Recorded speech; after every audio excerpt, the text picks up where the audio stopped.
అసలు కృష్ణలీలలో అద్భుతం ఏంటంటే పుట్టిన పిల్లాడికి నీళ్లు పోసి వాళ్ళు తీసుకెళ్లి 11వ రోజున ఉయ్యాల్లో వేశారు. ఉయ్యాల్లో వేసి పడుకోబెడదామని ఉయ్యాలా ఊపుతున్నారు. ఏదో ఎవరికి వచ్చిన పాట వాళ్ళు పాడుతున్నారు. అందరూ ఎంఎస్ సుబ్బలక్ష్మి గారు, లతా మంగేష్కర్ అక్కర్లేదు పిల్లల్ని పడుకోబెట్టడానికి. తల్లి ఎవరు ఏదో పాట పాడుతుంది. ఎంతమంది గోపకాంతలు వచ్చి పాట పాడిన నిద్రపోడే. అందున ఉయ్యాలా ఊపి పడుకోబెట్టేటప్పుడు పిల్లాడు పడుకోవట్లేదంటే పిల్లాడు కనపడుతూ ఉండగా కాకుండా ఇలా ఉయ్యాలా దగ్గరికి చేసి పట్టుకుని ఇలా ఇలా ఇలా ఇలా ఇలా అని పాట పాడి పడుకుని ఉంటాడు. అందుకని పాపం ఎంతో ఇదిగా ఇలా విప్పి చూస్తే గుడ్లు రెండు ఇలా పెట్టుకు చూస్తున్నాడు. ఏమిటమ్మా పిల్లాడు ఎంతకీ పడుకోడు, ఇదేం పిల్లాడే అని చెప్పి ఆ భుజం మీద వేసుకుని పాట పాడి ఎంతో తిప్పి తిప్పి తిప్పి తిప్పి ఇలా చూడటం కుదరదు కదూ. పడుకున్నాడా అంటే ఏం పడుకున్నాడు, గుడ్లు వేసుకు చూస్తున్నాడు. ఏం చేసినా పడుకోడు. ఇదెక్కడ పిల్లాడని ఆఖరికి యశోదాదేవి వచ్చి తల్లికి ఆఖరికి పెద్ద బ్రహ్మాస్త్రం ఏంటంటే బోర్లా పడుకోబెట్టేసి వీపు మీద ఇలా ఇలా ఇలా ఇలా కొట్టేస్తుంది. ఆ తొడ ఊపుతాను కొడుతోంది. ఎంతకీ పడుకోడు, వీపు చిట్లిపోతోంది. ఇదేంటి ఆది కూర్మంగా ఉన్నప్పుడు మందర పర్వతం తిరిగినా బాధపడలేదు కానీ ఈ కృష్ణావతారంలో ఇలా కొట్టేస్తున్నారు, నన్ను ఎందుకు ఇలా ఊపేస్తున్నారు అనుకున్నట్ట. లోకములు నిదురపోవకత నిదురుంపని శుభగుడు రమణులు జోకొట్టిపాడ నిదురం గైకొను క్రియ నూరకుండె కనుజరవకయున్నన్నారు పోతన గారు. ఓహో ఈ దిక్కుమాలిన ప్రపంచానికి అలవాటు ఉంది, నిద్రపోతుంటారు వీళ్ళు కళ్ళు మూసుకొని. నాకు నిద్రపోవడం అలవాట్లేదు, నేను నిద్రపోతే లోకాలు నిర్వహించేవాడెవరు. నేను పడుకోమని జోకొట్టేస్తున్నారు, నేను కళ్ళు మూసుకోపోతే వీళ్ళు ఇలాగే కొడతారని నిద్రపోయిన వాళ్ళ కళ్ళు మూసుకున్నట్టు. అప్పుడు వాళ్ళు సంతోషపడిపోయి జోజో కమలదలే క్షణ జోజో మృగరాజ మధ్య జోజో కృష్ణ జోజో పల్లవకర పద జోజో పూర్ణేందువదన జోజో యనచున్.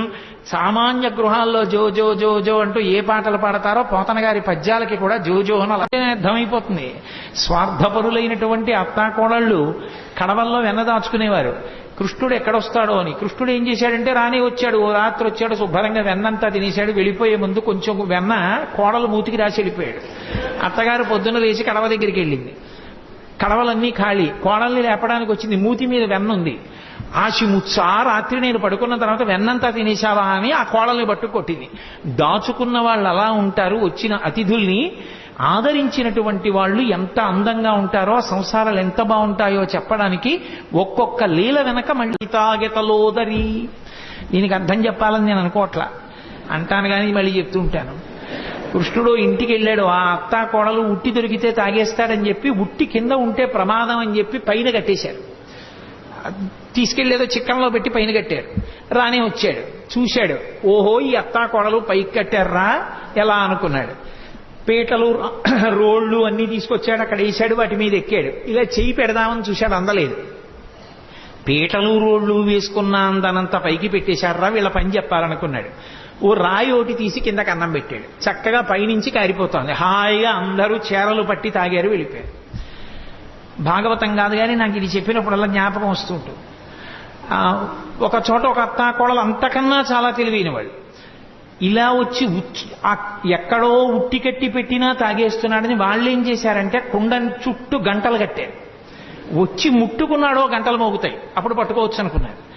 ఆయన ఏం చేశాడు, పీట వేసుకున్నాడు, రోడ్లు వేసుకున్నాడు, పిల్లల్ని ఎక్కించాడు, ఆ వీపులు ఎక్కాడు, దగ్గరికి వెళ్ళాడు. ఎలా ముట్టుకోవడం, ముట్టుకుంటే గంటలు మోగుతాయి. చూశాడు పరాత్పరుడు, ఆయన శాసనానికి ఏది లొంగది. ఓ గంటలలారా మీరు మ్రోగకుడు అన్నాడు. అవి విన్నాయి. చక్కగా వెన్న తీశాడు, పిల్లలందరికీ పెట్టాడు. ముందు వాళ్ళకి పెడితే కానీ తను తిండవు. అందరికీ అందింది. ఇప్పుడు ఆఖరణ తను తీసుకుని ఇలా నోటి దగ్గర పెట్టుకున్నాడు. గంటల కనకన మోగి. అరే మిమ్మల్ని మోగద్దన్నాను కదా, ఎందుకు మోగారన్నాయి. ఏం చెప్పమంటావు పరమేశ్వర, వాళ్ళకి పెడితే ఊరుకున్నా, నువ్వు నోట్లో పెట్టుకుంటే నైవేద్యం అలవాటు గంట మోగడం, అందుకని మోగేశామన్నాయి. అలా ఎంతమంది ఎన్ని అనుభవించారో మహానుభావుడు. వేలుపుల్లటి నాకంటెను వేలుపు మరి ఎవ్వడనచు బికబకెన గిమా వేలుపుల్ల గోడపైనో హేలావతి నీత నూజుడింగిలి చేసన్. వచ్చిన పిల్లలకి అతిథులకి అన్నం పెట్టకుండా ఏమిటో బొమ్మలను అన్నీ పెట్టి నైవేద్యాలు అంటూ కూర్చుంటామేమిటి, నేనే పెద్ద పరమేశ్వరుండని చెప్పి ఆవిడ కళ్ళు మూసుకు ధ్యానం చేస్తుంటే చక్క చక్కెర పొంగలి అవి తినేసి మిగిలింది ఆ బొమ్మలకి రాహేసి వెళ్ళిపోయాడు. నాకన్నా వేలిపోవడం నీ తిన్నానులే చాలన్నాడు. కొడుకులు లేరని వకసతి వగవగ తన్ను మగనిగా గైకొనినన్ కొడుకులు కలిగెదరనిపై పడినాడిది వినువు శిశువు పనులే తల్లి అంటుంది ఇంకో గోపిక వచ్చి. ఏదో పాపం గోపబాలురందరూ ఆవుల్ని పట్టుకుని వెళ్ళిపోయారు. పెళ్ళై చాలా కాలం అయింది, ఈ అమ్మాయికి పిల్లలు పుట్టలేదని ఏదో మాట్లాడుకుంటున్నారు వాళ్ళు. ఎక్కడి నుంచి వచ్చాడో గబగబా వచ్చాడు. మీ ఆయన్ని నమ్ముకుంటే ఏం పిల్లలు పడతారమ్మా, నన్ను నమ్ముకోనా ఆవిడ మీద పడ్డాడు. అది వచ్చి చెప్పింది ఒక గోపకాంత. అది ధూర్తచేష్టితంగా కనిపిస్తుంది వినడానికి, కానీ అది ధూర్తచేష్టితం కాదు. పుట్టు గొడ్రాళ్లకు బిడ్డలిచే గోవిందుడే అని భక్తి కలిగి ఉంటే నా యందు అమ్మా నీ గర్భదోషాన్ని తొలగించి నీకు సంతానం ఇస్తాను అని దాని అర్థం. అంతా నేను ఎక్కడ చెప్పను, మీరందరూ విన్నవాళ్లే. ఒక్కొక్క లీల వెనక మళ్ళీ ఎంతో పరమార్థం ఉంటుంది. ఆ పరమార్థం అర్థమైనా అర్థం అవ్వకపోయినా, ఇప్పుడు నేను లీల ఒకటి చెప్తుంటే మీ అందరూ పక్కున నవ్వారు. పక్కున నవ్వారంటే మీ మనసుని స్పృశించిందా లేదా లీల? ఆ చిన్ని కృష్ణుని యొక్క పాదం తగిలింది, ఆయన మనసులోకి వెళ్ళాడు. ఆయన మనసులోకి ప్రవేశించిన ఉత్తర క్షణంలో పాపం ధ్వంసం అవుతుంది. అందుకోసం భాగవత శ్రవణం చేస్తారు. అందుకే భాగవతం సప్తాహంగా వింటుంటారు. భాగవతం సప్తాహంగా వినడానికి కారణం ఏమిటి అంటే 7 రోజులుగా వినడానికి కారణం 8 రోజు వినకూడదని కాదు. ఎవరు ఎంతకాలం బ్రతికినా బ్రతికేది 7 రోజులే. 70 ఏళ్ళు ఉండనివ్వండి, 80 ఏళ్ళు ఉండనివ్వండి, 100 ఏళ్ళు ఉండనివ్వండి. ఆది సోమ మంగ బుధ గురు శుక్ర శని తప్ప బతకడానికి 8వ రోజు లేదు, చావడానికి 8వ రోజు లేదు. ఉండేది 7 రోజులే. కాబట్టి ఆ 7 రోజులు భాగవత శ్రవణం చెయ్యవలసిందే. భాగవత శ్రవణం చేస్తే పరమేశ్వరుని యొక్క అవతార కథలు, కృష్ణ పరమాత్మ యొక్క కథలు వింటే పాపరాశి ధ్వంసం అవుతుంది. కాబట్టి ఆ పాపరాశి ధ్వంసం అవడానికి మార్గం శ్రీకృష్ణ పరమాత్మ యొక్క లీలలు వినడమే. కాబట్టి భాగవత శ్రవణం చేస్తూ ఉంటారు.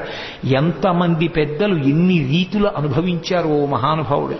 నేను మీకు తెలుసు, నేను తరచుగా అంటుంటాను, శ్రీకృష్ణ కర్ణ ఎప్పుడు చదివిందో నేను ఈ భాగవతం, శ్రీకృష్ణ కర్ణామృతం ఇవన్నీ ఎప్పుడో ఏదో సభలో అంటుంటాను. కానీ ఎన్నాళ్ళు అయిందో నేను అసలు ఆ పుస్తకాలు ముట్టుకుని చదివి. ఏదో ఇక్కడ ఏదో కృష్ణావతారం అని ఇవాళ పరమేశ్వరుడు జ్ఞాపకానికి తెస్తున్నాడు కాబట్టి ఆ పద్యాలు చేస్తున్నాను అంతేగాని శ్రీకృష్ణ కర్ణామృతంలో ఆ కృష్ణ పరమాత్మ యొక్క లీలలు ఎంత అద్భుతంగా ఆవిష్కరిస్తాడో. ఓ చోట అంటాడు లీలాశకుడు, ఏదో ఒక గోపకాంత చాలా కాలం అయిపోయింది, ఎవరింట్లోనూ చిక్కపట్టలేదు ఈ కృష్ణుడు, వస్తున్నాడు వెన్నెత్తుకుపోతున్నాడు, ఎలా అయినా పట్టుకోవాలి. యశోద మా అబ్బాయి అలాంటి తప్పులు చేయడం మాని కదా అంటోంది. రెడ్ హ్యాండెడ్గా పట్టుకున్నాడంటారే, అలా వెన్న చేత్తో ఉన్న కృష్ణుడిని పట్టుకోవాలనుకో అని కావాలని కడవ తీసుకెళ్లి గుమ్మం దగ్గర పెట్టి వస్తాడుగా. భలే దొరికారా వీళ్ళు ఎవరో అనుకుంటాడు. వస్తాడు, తను తలుపు చాటును నించుంది. పట్టుకుంటాను ఈసారి.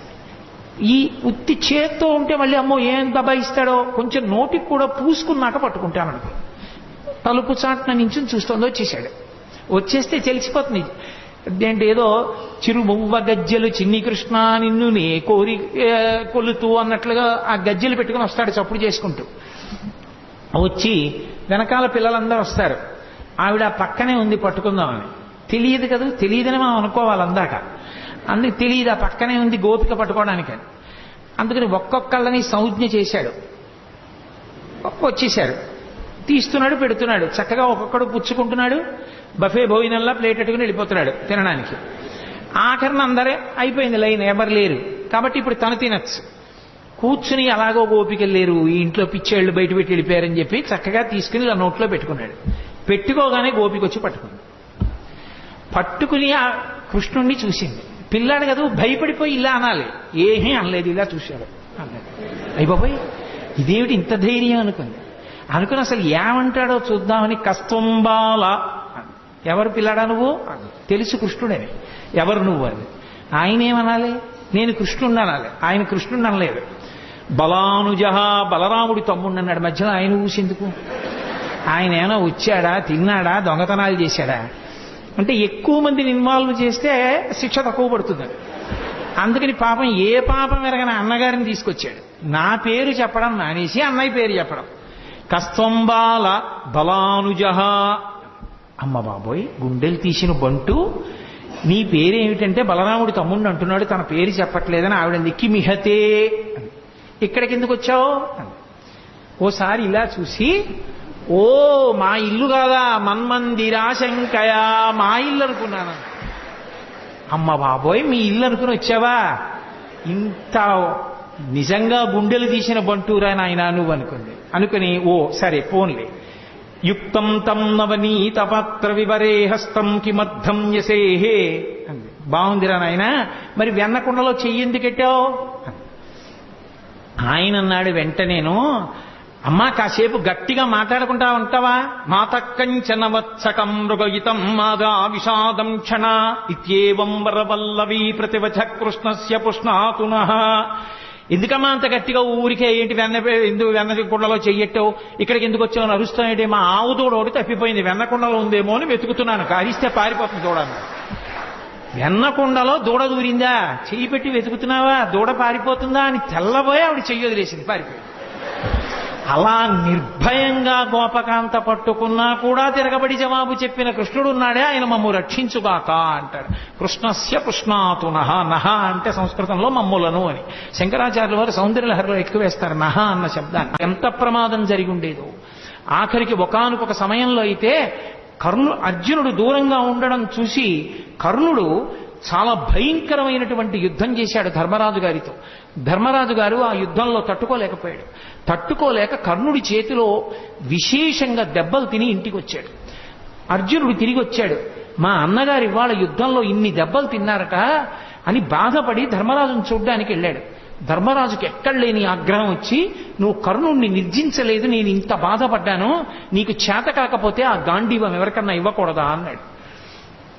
వెంటనే అర్జునుడు కృష్ణుడి వంక తిరిగి అన్నాడు, గాంధీవం నీకు చేత కానప్పుడు ఎవరికైనా ఇవ్వకూడదా అని నన్ను ఎవరైనా అంటే వాళ్ళని చంపేస్తానని ప్రతిజ్ఞ చేశాను. ప్రతిజ్ఞాభంగం చేయకూడదు. కాబట్టి బావా నేను ఇప్పుడు ధర్మరాజు గారిని చంపేయాలి, అన్నయ్యని ఎలా అని అడిగాడు. అడిగితే అయ్యో ఇప్పుడు ధర్మరాజు గారిని చంపేస్తే యుద్ధం ఎలాగయా, ఈ ప్రతిజ్ఞలు బాగున్నాయి, గాంధీవం ఎవరికన్నా ఇచ్చేయి అన్నవాడిని చంపేస్తానని ప్రతిజ్ఞ చేశావా? ధర్మరాజు అన్నాడా, అందుకని అన్నయ్యని చంపేస్తావా? ఇదెక్కడి ప్రతిజ్ఞ? చంపేయడంతో సమానం ఏమిటంటే ఏకవచన ప్రయోగం చేయడమే. గురువుని కాని, తండ్రిని కాని, అన్నని కాని ఏకవచన ప్రయోగం చేస్తే, అంటే గౌరవం తప్పించి ఏకవచన ప్రయోగం చేస్తే, ప్రత్యేకించి గురువుని చంపేసిన పాపం వేయడానికి ఎప్పుడేస్తారంటే ఏకవచన ప్రయోగం చేస్తే. అందుకని ఏకవచన ప్రయోగం చెయ్యి, నువ్వు అని మాట్లాడితే నువ్వు ధర్మరాజుని చంపేసినట్టే, అక్కడతో వదిలిపెట్టేసేయను. ధర్మరాజుని నువ్వు అని సంబోధించి మాట్లాడాడు అర్జునుడు, కాబట్టి నువ్వు అన్నయ్యని చంపినట్టే, ఇంకా వదిలిపెట్టేసేయన్నాడు. మళ్ళీ అన్నాడు, నేను అన్నయ్యని చంపేసిన పాపం మూట కట్టుకున్నాను కాబట్టి నాకు ఈ దిక్కుమాలిన యుద్ధం వద్దు, నేనే చచ్చిపోతానన్నాడు. మళ్ళీ ఇదోటి మొదలెట్టావా? ఇప్పుడు నువ్వు చచ్చిపోతే ఎలా యుద్ధం జరుగుతుందిరా నాయనా అన్నాడు. అన్నయ్యనంత మాట అన్నాను, అన్నయ్యని చంపిన పాపం నా ఖాతాలోకి వచ్చింది కాబట్టి నేను చచ్చిపోతానంతే. ధర్మరాజునంత మాట అన్నాక ఇంకా నేను యుద్ధం చేయను అన్నాడు. ఇప్పుడు నువ్వు చచ్చిపోయినంత పని చెయ్యాలంటే ఒకటే, నిన్ను నువ్వు పొగుడుకో చచ్చిపోయినట్టే అన్నాడు. అంటే అప్పుడు అర్జునుడు తనని తాను పొగుడుకున్నాడు. ఇప్పుడు నువ్వు చచ్చిపోయినట్టే. ఎవరైనా వాడిని వాడు పొగుడుకుంటే వాడు చచ్చిపోయినట్టే, కాబట్టి ఇప్పుడు నువ్వు బ్రతికినట్టు అన్నాడు. అప్పుడు మళ్ళీ యుద్ధానికి